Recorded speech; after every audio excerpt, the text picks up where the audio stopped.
Hello everyone, I hope you're having a good day. Welcome back to my review series, where we take a look back on the games I played during my childhood.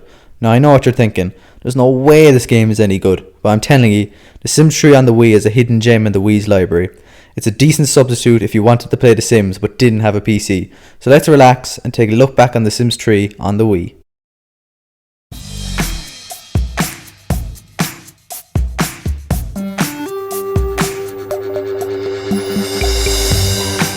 The Sims 3 on the Wii released on November 12, 2010 and is licensed by Nintendo. It was developed by the Sims division and published by Electronic Arts.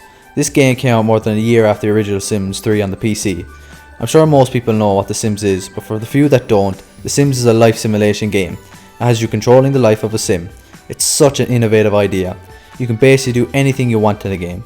Obviously, you can do a lot more on the PC than on the Wii version because of the console limitations, but for what the Wii can handle, it does a pretty good job.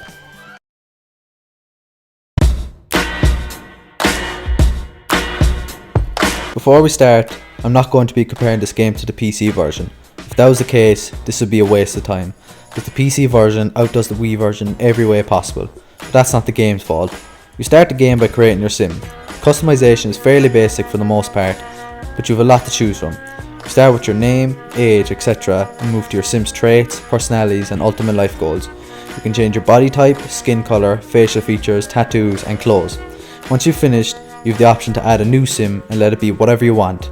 Example would be brother, sister, girlfriend or wife. Or you can dive straight into the game and try to make a family on your own. You can't build your own house from scratch in this game. You have a choice of properties to buy. At the start though, you've only one choice. The town is medium sized and it will take about 5 minutes to run around the whole map. You're introduced to build section immediately. This lets you buy and sell furniture for your house. You can't build a full house, but you can add extensions to it. After that, you can explore and play the game. This is my experience with the game. I'd usually start by getting a job. The closest to the house is the police station and is where I would work. There's multiple jobs to choose from. Policeman, woman, criminal, chef, etc. Just like a real job, you have to work your way up to the top. You make decisions during the day to either impress your boss or annoy them.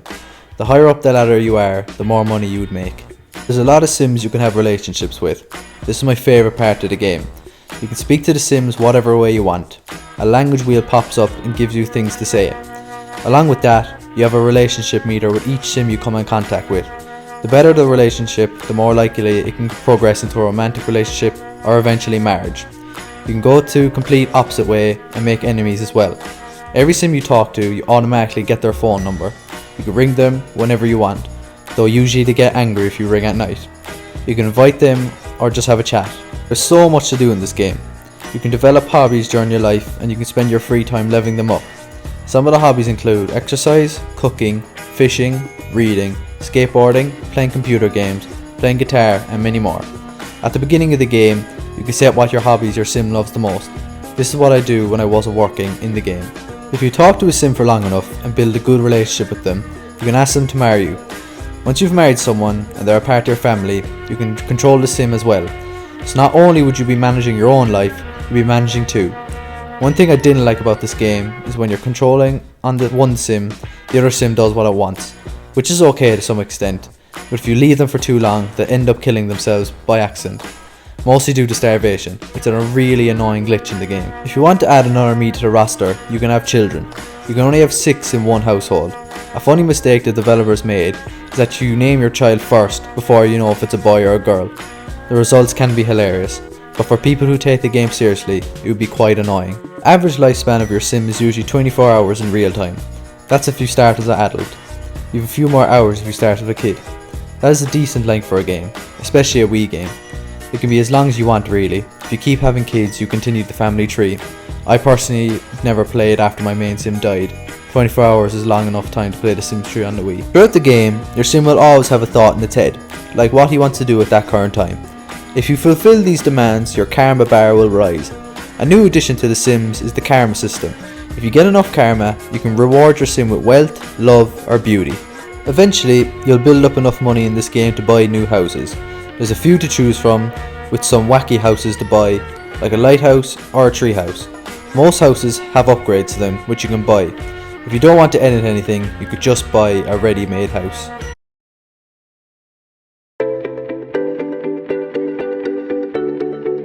Although this game is fun, it's also extremely glitchy and laggy.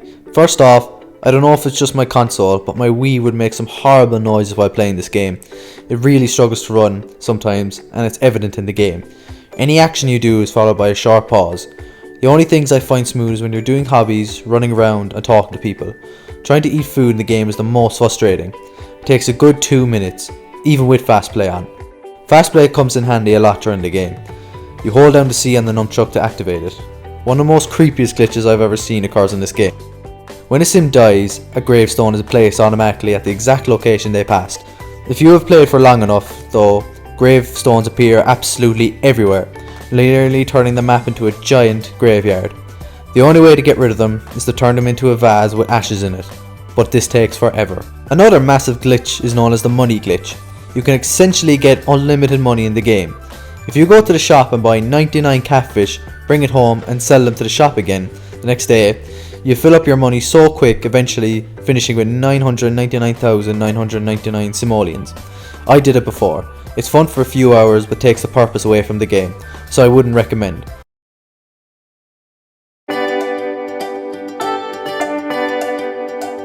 Is The Sims 3 on the Wii a good game? The whole idea of The Sims is incredible, and what they've done to expand it throughout the years is extraordinary. Bringing that down to Nintendo Wii is difficult, but I think they did an alright job. There's so much to do in this game, you can never really 100% it. As I said before, you can play this game for as long as you want. When I was a kid, I thought it was the best game ever made. It was so innovative and crazy to me. I once played it for 24 hours straight at my friend's house. When my sim died, I was nearly brought to tears. One thing I generally love is that you can move your sim freely with the nunchuck. I never liked the point and click sim games, which was nearly all of them. I do remember The Sims 2 on the PS2 was also a free moving game though. Sadly, I can't look past all the glitches in this title. One or two I wouldn't really care, but there's one everywhere. Everything's done really slowly. The fast play system is a lifesaver. It would be unplayable without it. Despite all the glitches, I think the pros weigh out the cons. If you can pick this game up at a discount shop or at a second hand shop, I definitely recommend it. And if it's just lying around the house, play it again. To me, The Sims 3 on the Wii is a good game, and I'll still be playing it for years to come. Thank you so much for watching, and I really hope you enjoyed. Make sure to subscribe if you like the content, and I'll see you later. Goodbye.